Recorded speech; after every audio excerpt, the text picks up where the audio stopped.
Hello and welcome to 357 Radio, not your daddy's Masonic podcast. Here's the disclaimer.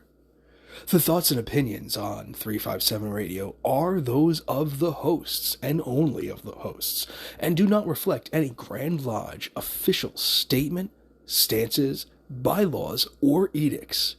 Please contact your local Grand Lodge for their official stances on any of the subjects spoken about in this podcast. Thanks, and let's go with the show.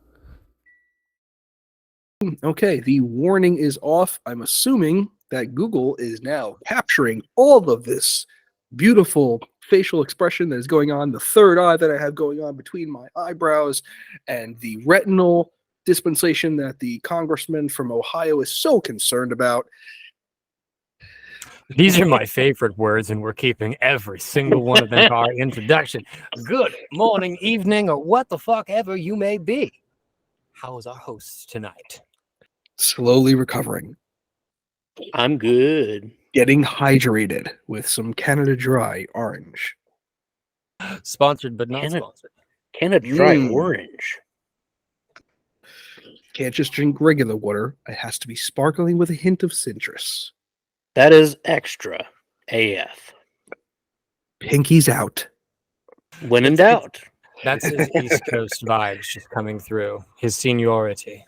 Oh, please. I don't want to hear anything about vibes until we speak about Brother Blair's hat, since you joined later. Listen, this has all the vibes. Oh, I see. The back is super cool, too. Look at that moon. Oh, yeah. Oh, all I feel is the conspiracy cowl just oozing out of your pores. I through mean, my computer screen. I can't keep it down. I've heard a legend and myth that particular hat is going to journey and follow you to the east. Is that right? It sure is. As it should. As it absolutely should. I am not going to discriminate. That is, if there's one thing that the Worshipful Master gets to do during his year in the East that is quote-unquote customizable, it is the hat and gavel. Everything else definitely has to follow some kind of protocol, but the hat and gavel should be the Worshipful Master's own. Here's to that. Really debated, and I mean, listen, take full creative liberty, because all those changes you have been thinking about since you sat as either marshal or junior steward, you're likely not going to get them done. So focus on the hat and gavel. Yes, as Adam spoke about 2 weeks ago during our podcast, just if you had 100 things planned and you get one done, you're successful. You've had a successful year. That's terrifying. I'll be completely honest. Now that Adam's not in the room, I was one of those masters that had all kinds of grandiose ideas of, wanting to do things in my lodge. And there were things that I accomplished that I never thought that I, or never even put into my path. And I did two of the things that I actually had written down on my schedule. I did accomplish 2 of them. I hated myself because I'm just that kind of guy. That's just me in my head with my hair. And that's what he kept telling me. He's like, you did 2 things. And technically you did 3 things, the whole balancing of our budget, so to speak. And that was enough. You had a successful year. I am going to break the mold and do all 200 things that I want to do. I want proof. I will record it all for you. It's Conspiracy Cow's new YouTube channel. If you don't at least once go into your lodge with that fucking aluminum foil on your head or under your hat, you are a failure. Under the hat, you say? I could do that. Oh, you have that, like, you'd never know, but I'm protected and stylish. That's right. No radio signals are getting through this baby. I am channeling all of the esoteric energies through this aluminum. So I did learn this. One of the benefits of being on TikTok is Mr. Tom Green, who is some kind of professional out there. Yeah, the Stenson hat is originally made by a gentleman from New Jersey because he moved out of New Jersey down to, I believe, Missouri. Saw that everyone down there was wearing nothing but coon skin and like beaver and everything else that was infested with ticks and all kinds of mold and what have you, and said, "Yo, get this shit off your head," and literally developed what we now see as the 10-gallon hat. No, I'm not offended, but I feel like some part of me, being a resident from that coon skin wearing region you just described, I wish I could argue with you more and be like, that tracks. I See, do have a coonskin hat, so You would. I have one. Okay, see, we It have goes with the degrees beard. of hick or redneck. Yes. Yeah, they're called the yellow dog degrees. So what? You never heard of the yellow dog degree? No, thus the previous exclamation. It's real. It's another one of those joke degrees, just like the Rusty Brother or the Rusty Nail degree. Like Which the turtle. No, it was the turtle. Does that was like no, the turtles is a legitimate thing, and that was started by a World War II Air Force pilot. You bet your sweet ass I am. You bet your sweet ass I am also. so I am not a turtle. I have so many questions. I will make you one. We can talk off air. All right. I could make you one when you come down. We absolutely Just could. saying. Fucking bet. I need to understand this, and I'm willing to go into the pond. I don't know what these things mean, but The I'll turtle, do it. think of it this way: the turtle is much closer to something like the shrine than anything else. All right. And not Masonically connected, No, really. no. It was completely separate from Masonic influence, but did come of age during the time of the joiners, so to speak, the golden era. And a lot of the officer positions and lodge layout is very similar. But it's not Masonic. No. Okay, so we're gonna run right into like what chips my ashlar type of conversation here. All right. Masonic bodies and non-Masonic bodies. Like I could start a club. Let's say I just really like reading or talking about esoteric stuff. I could start a club, right? But there's a very fine line that I have to watch before my ass gets labeled as clandestine.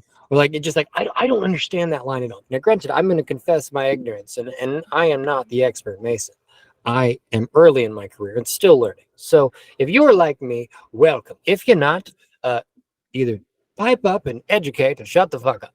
So looking to our senior worshipful daddy over there, help educate me. What makes a Masonic club versus a club or any kind of an appendant body? Where do these direct lines come from? So I think now, mind you, all three of us are from different jurisdictions. So I'm not sure about you guys.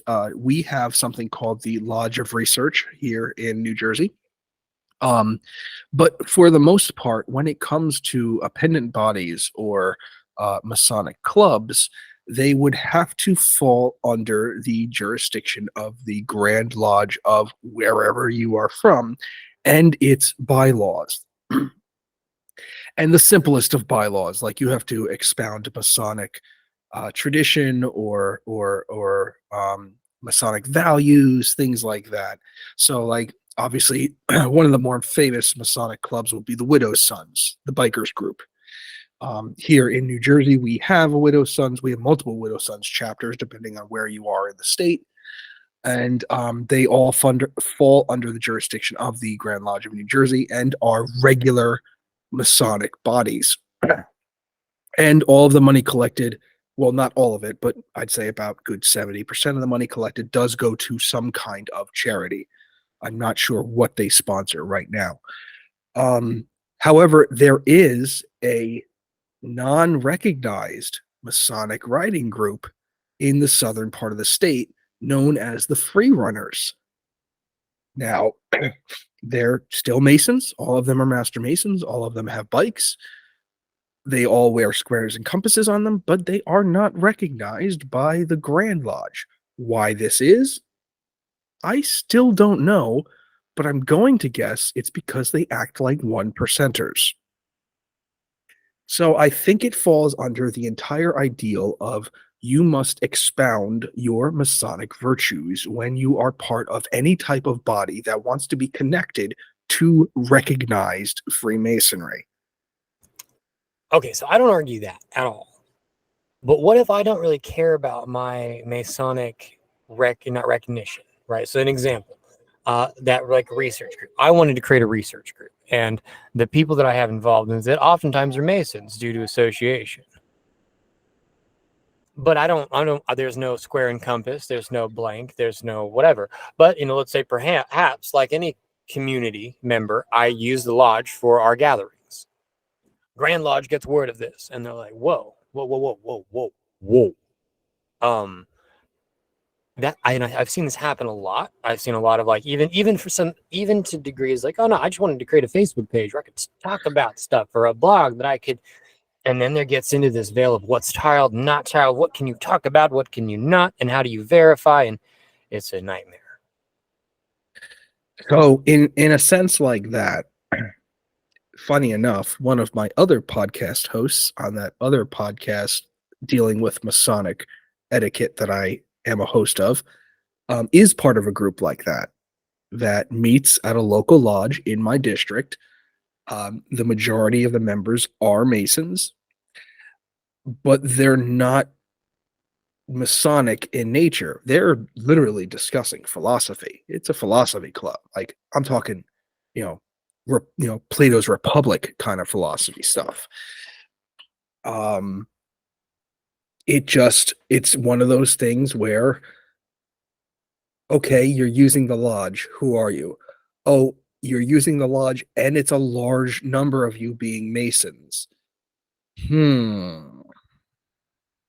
Public perception, maybe? Not sure. Maybe it's the Grand Lodge perception. It very much could be. Very much could be. Here's one of the things that I get really kind of just funny on is the way that the Grand Lodge views things as explicitly as they write and they discuss and they debate and they talk, how vague certain parts of the craft are, right? Here's a good point. The Rosicrucians. There is a Masonic, quote unquote, Rosicrucian group here in New Jersey. SCRIF or some series of acronyms. Whatever the anagram is, or whatever it is. But Rosicrucianism is not Masonic. If anything, it's Christian. Why? Why did you have to put that under the umbrella? Why did you have to appropriate, essentially, that philosophy school? I have questions.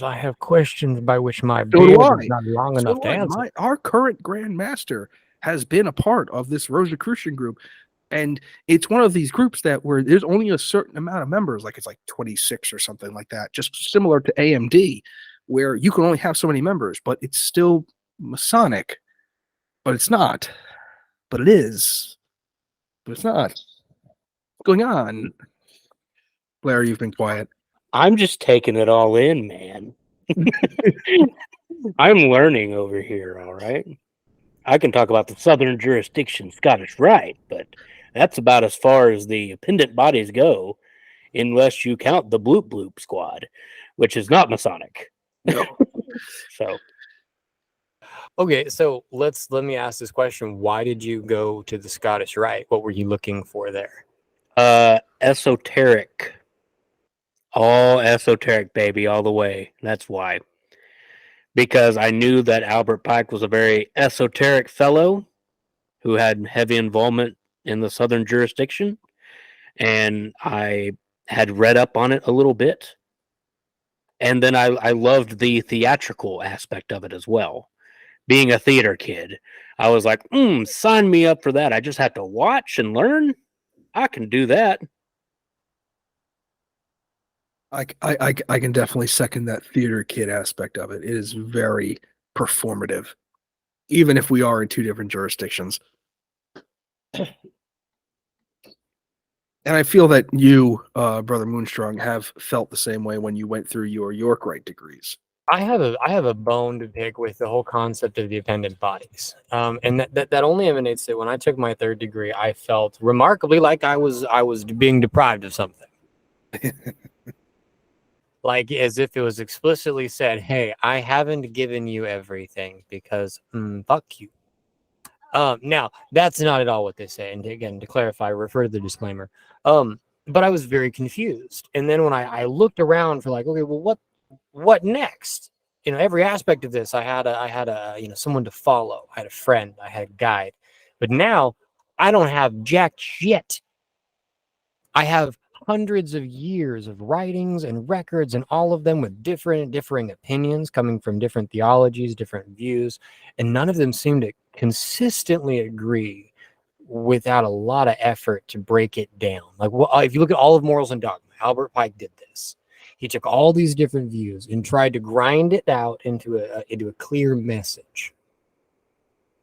Now, you Scottish Rite boys are going to have to correct me because I am not Scottish Rite. I am only the idiot who opted to read Morals and Dogma.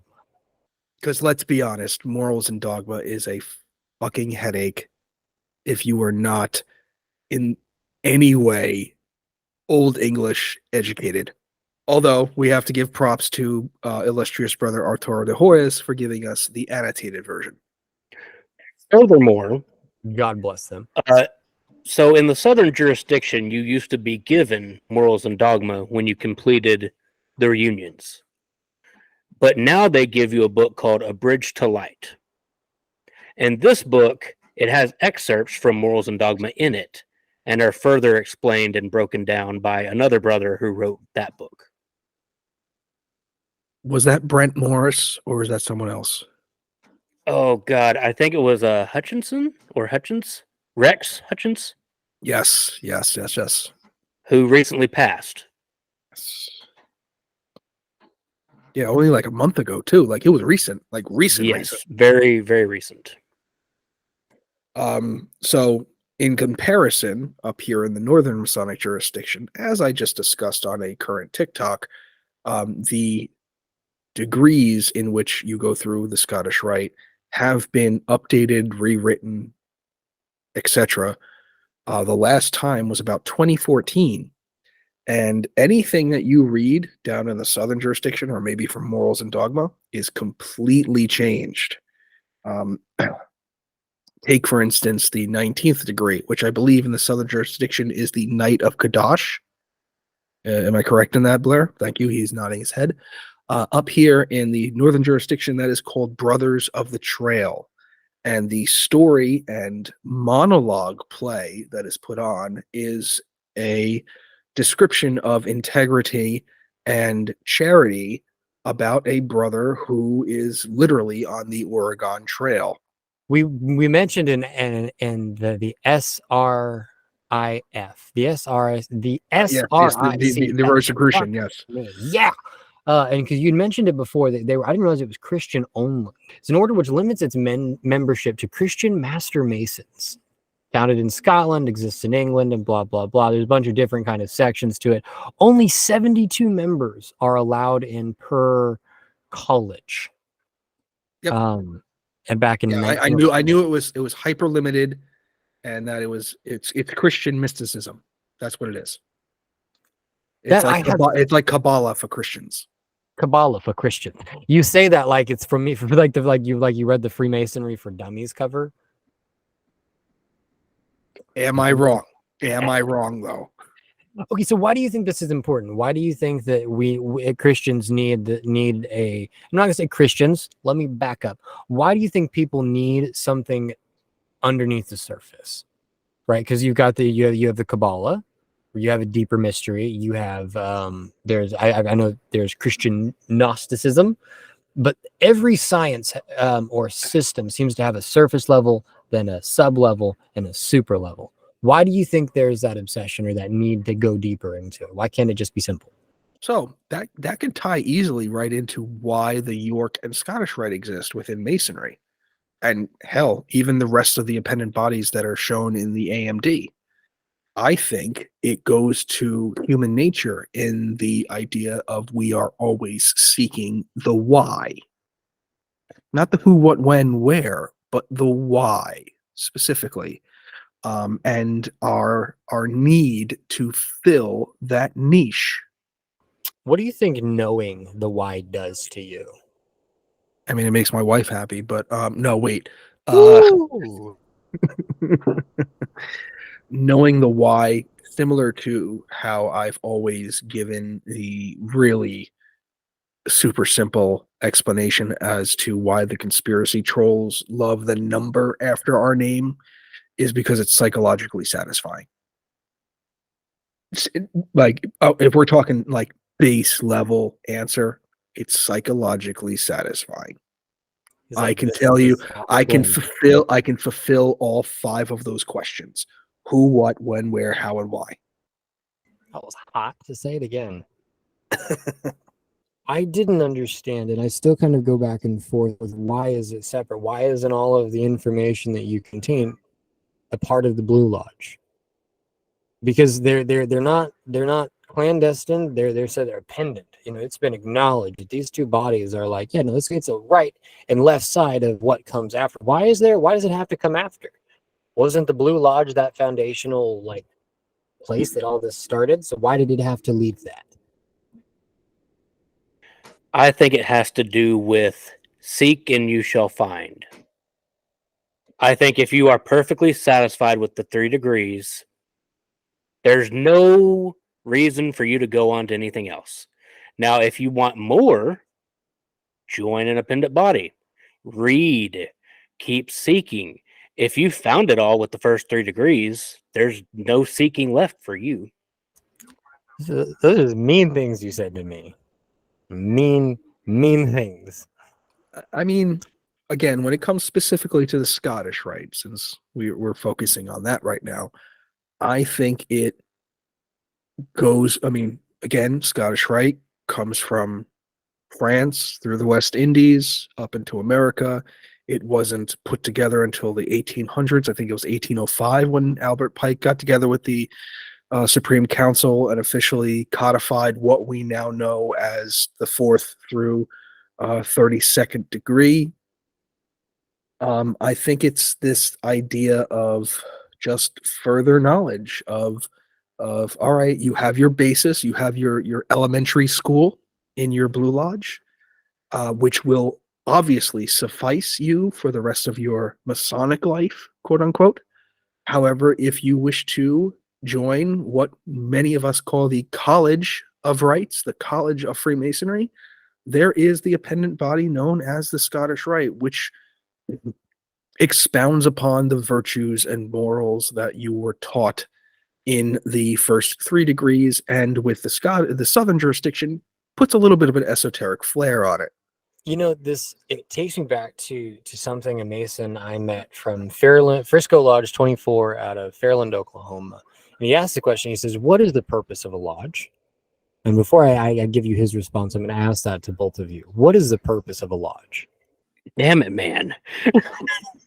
What is the purpose of a lodge? We're talking first 3 degrees Blue Lodge, right?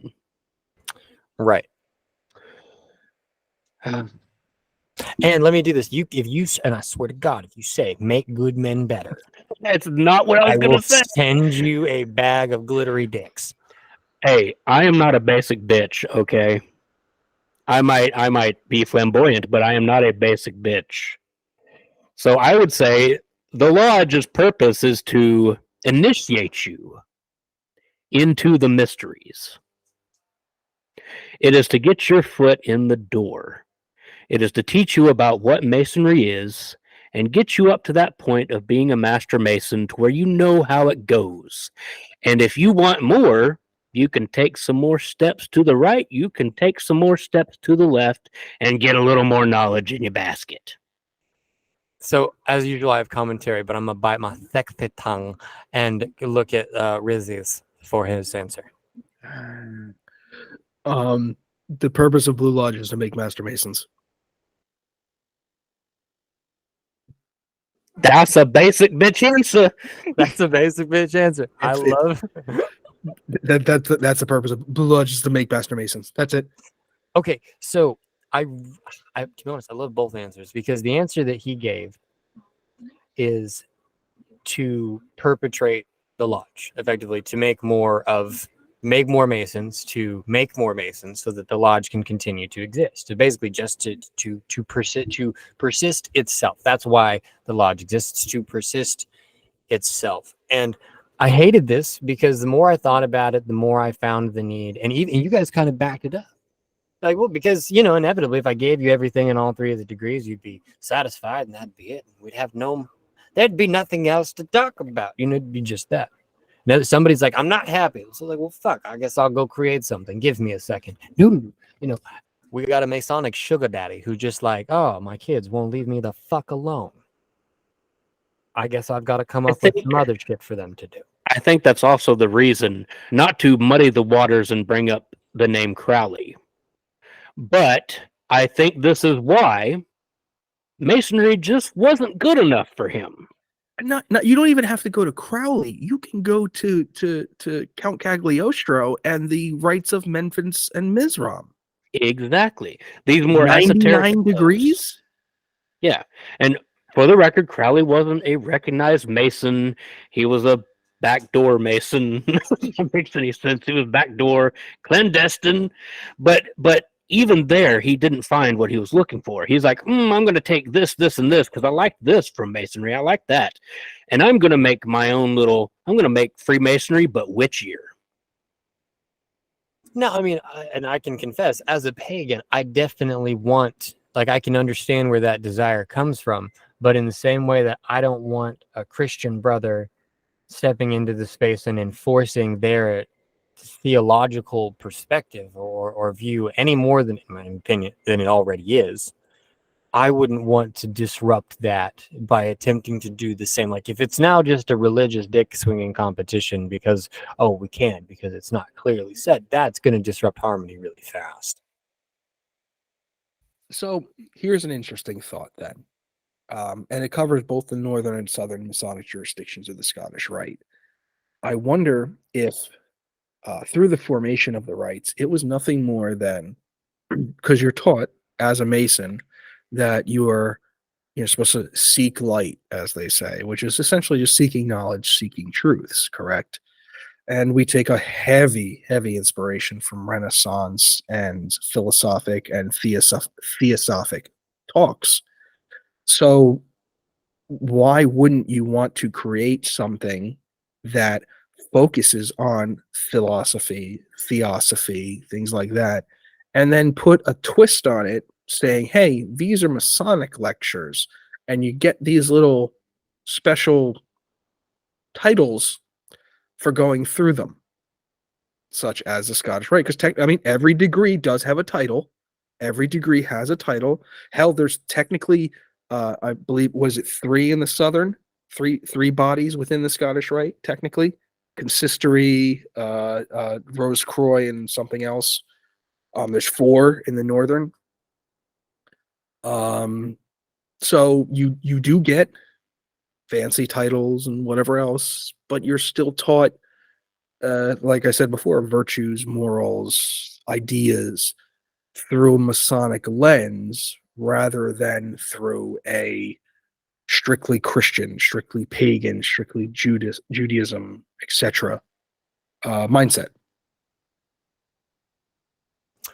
So that was something that makes me think of, I'm gonna give a shout out to our brother Crash Dog and his one, to our Masonic uncle Jesse. Love you, boo. He did an analogy or a Holy direct crap, that is perfect. Isn't my God, that is the perfect analogy for him. I'm just like, yeah, you could show up any day on a Harley and take me away to deal with my high school troubles. Fuck. That now I get distracted thinking about all kinds of other things. Back to the topic at hand. So he made a comparison between social media and Freemasonry. He said basically they're the same thing. And I kind of like, got the the dot over my head, like, wait, what? But the goal of Freemasonry is to have a consistent foundation, not where we're all equal, but where we can all discuss equally. And unfortunately, I think that the idea that all brothers are equal is incorrect. It's an ideal, it's a perspective, it's a view, but it doesn't, in my opinion, fit the analogy we're taught. I think we are taught that all brothers should have a right and have a place to discuss equally with equal respect, and in points that there's no judgment as to where you are, but there's total judgment as to rights, rules, responsibility, and authority. You as a little EA stand up in a lodge and voice your opinion. Worship Magic will snap his finger, shut the fuck up, sit down. You don't know shit. Back to business. Maybe. I don't know. The silence is compliance. You're gonna stomp on some toes there, Moonstrung. Which point? What could you possibly mean? I expect nothing less, but you're gonna stomp on some tootsies. Again? Not your daddies. Okay, let's be honest. Freemasonry in America obviously has a heavy Christian influence, no matter what body you belong to, just in general. And even with the Scottish Rite today, there is still a Christian or Judeo-Christian Old Testament influence on it. However, I believe that, like I stated before, everything that is taught through the 4th through 32nd degree, no matter whether it is the southern or northern jurisdiction, it is the moral lessons put through a Masonic lens. However, since I'm a former member of the York Rite, Brother Moonstrung, how do you feel about that? Because that is very blatantly one end of the spectrum. Okay, so what I liked about it was that Freemasonry is blatantly one end of the spectrum. I liked the York Rite because it seemed to track alongside with the Blue Lodge. It is a relatively holy Christian experience, or it built the York Rite just explained in the same language, in the same form, the myth that the Blue Lodge gave you. I think that as a lover of knowledge, wisdom, whatever, philosophy, that it took a lot of work, being a pagan, being an esoteric mind, to come in and pull all of the Christian shit away and go, okay, what's the real meaning behind it? That takes a lot of work. It takes a lot of work. And sometimes you persist in this space where you're like, yeah, it's just Christian. It's shallower than I thought. Like, that was me in the Blue Lodge. I dove in head first and was like, oh, fuck me. That was not, I thought it went further. And some brothers were just like, oh, yeah, no, you go all the way over to the deep end, which is 4.5 feet. Find the drain. Reduce yourself down to the size of a needle. And just whip. And now you are the part of the 1% of the 1% of the 1% that actually talks about the esoteric, And so that's where I'm like, okay, the York Rite is just another filter. It's just another, filter to take you as an EA, one of the 30 fucking thousand, into one of the points where you have an opportunity to be tested and proven worthy to be made one of the worshipful masters. Looking at what you've gotten out of Scottish Rite right now, and then comparing that to Blue Lodge, what would you do, and what would you have had to have done to look at the Blue Lodge foundation, like the ancient charges or those things? Like, could you have worked backwards? Could you have just stayed in Blue Lodge and found all of the information you now know? And how hard would it have taken? How long? Like, what would that have looked like? So, my response to that is, again, Blue Lodge is the elementary school of learning Masonically, whereas the Scottish Rite is specialized, so to speak, and I'm definitely putting it in the northern versus southern aspect of it. The Blue Lodge teaches you how to be a better person. They know that you're already supposed to be, you're vouched for, you come under the tongue of true Masonic report, etc., as a good man, and we are supposed to make you better. And hopefully we did through the first 3 degrees. Hopefully you understand the message that we're trying to get. However, there can be times where you might need a more specific idea of how to be a good person in a situation. So we're going to give you 29 different variations of here's an example. Try doing it this way. Look at these people throughout history that had to deal with something and how they responded to that situation masonically.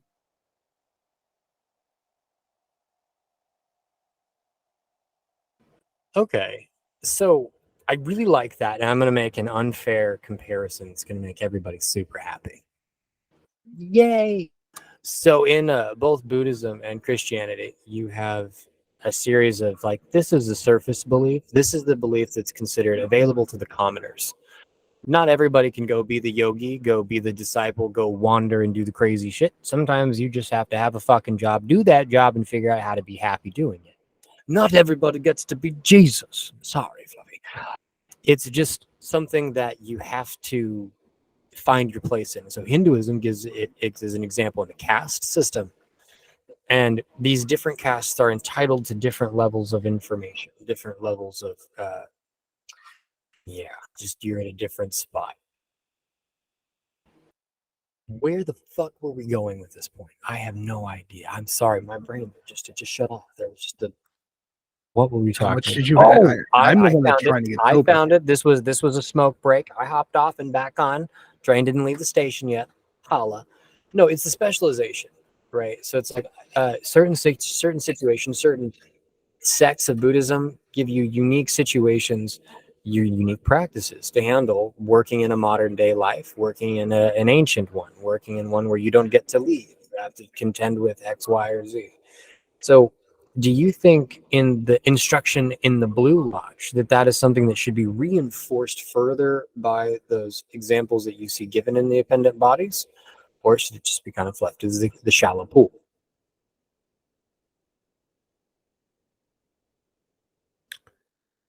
I think it should be kept as is. If you seek more esoteric stuff, I will tell you that the southern jurisdiction of the Scottish Rite did scratch that itch for me. There is a lot there. It's sort of like a comparative religions course shown theatrically. And it shows many different, it shows pagan beliefs, you get a little bit of Hermeticism. You get these views and it compares these religions. You get to watch them practicing as they did. And then it looks at the commonality between all of those religious beliefs. So with commonality, isn't that a universal concept? I mean, wouldn't that be something that should belong to the Blue Lodge? It's too damn much. It's just too much. You're going to fry some brains, okay? Joe Bob down here, who goes to his Baptist church every Sunday, does not want what the Scottish Rite has to offer. He doesn't want it. If he joins, he's going to be like, what the hell is going on here? I don't know anything about this, and I'm not going to study this any further. This is not what I want. Joe Bob might want to go the York Rite. He might enjoy that. But Joe Bob isn't going to get anything out of the esoterics that the Scottish Rite has to offer. So really, if you throw that into Blue Lodge, people are going to walk out. People are going to be like, this is too much. This is not. So where does the value then? We talk about this lovely basic bitch phrase, making good men better. Where does that happen then within the craft? And on what aspect of the self is it happening on? Because the deeply philosophical study seems to be rather marginalized for a percentage base. If the greatest improvement of the craft is enacted in the Blue Lodge, seems like we should open up the doors there rather than separate them. Or is that the necessary part? Is it really just quality over quantity? And we need the quantity in order to filter it out to find the best of the breed. But you do open up the doors there. You do. You become a master mason, you can now join all of these things. You do open the door. It's up to you whether you want to step through it. So kind of piggybacking off what Brother Blair says is that in the Blue Lodge degrees, you kind of just crack the door open a little bit to the idea of studying and comparative religions, obviously with a heavy Christian influence, but there is the comparative between just philosophic beliefs. And then if an individual is like, hey, I never thought of it that way, maybe the story of the Christ figure has been told 100 times over in different religions. Maybe I want to study this more. Well, guess what? You've got the Southern jurisdiction, which, for excuse me, those who don't know, the Master Craftsman program that they put on is available to any Scottish Rite Mason. I can technically take it, even though I am a Northern jurisdiction. And for those who are of good standing in the Southern jurisdiction, you are also available to join the Thursday night at the Rites and see the difference in the degrees between the Northern and the Southern. You just have to obviously go through the proper Masonic channels to verify your standing. He's not talking for me. He's talking for all you sexy, wunderbare listeners out there. So, Rizzy boy, how are you going to send us off today? If you want a deeper Masonic understanding of philosophy, remember that key word there, Masonic understanding of philosophy, then I recommend you, wherever you may be, if your jurisdiction has it, join the Scottish Rite. If you are of a more Christian persuasion or Judeo-Christian persuasion, join the York Rite if you want to continue that realm of thinking. Just don't be closed-minded. Keep your mind open. Stick to your beliefs, but keep your mind open. Well said. Any final words, my bearded beauty? Well, I would say if you are disillusioned by the first 3 degrees, if you didn't get what you're looking for, you could join an appendant body, or you could just pick up a book. I mean, there's been Christian Masons, pagan Masons who have written books that you are free to read, and it will give you the Masonic truth and moral lessons from that perspective. You don't have to join an appendant body. The reading is there. Oh my God, I've never seen an episode summed up so efficiently. That was like the first time in high school, both shorter than expected and far more captivating to my youthful attention span. Brothers, thank you so much for joining us as we looked at this question.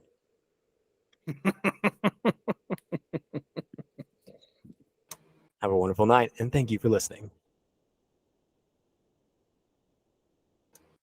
You can keep it recording. It doesn't have to be recording, but good episode. I liked this conversation.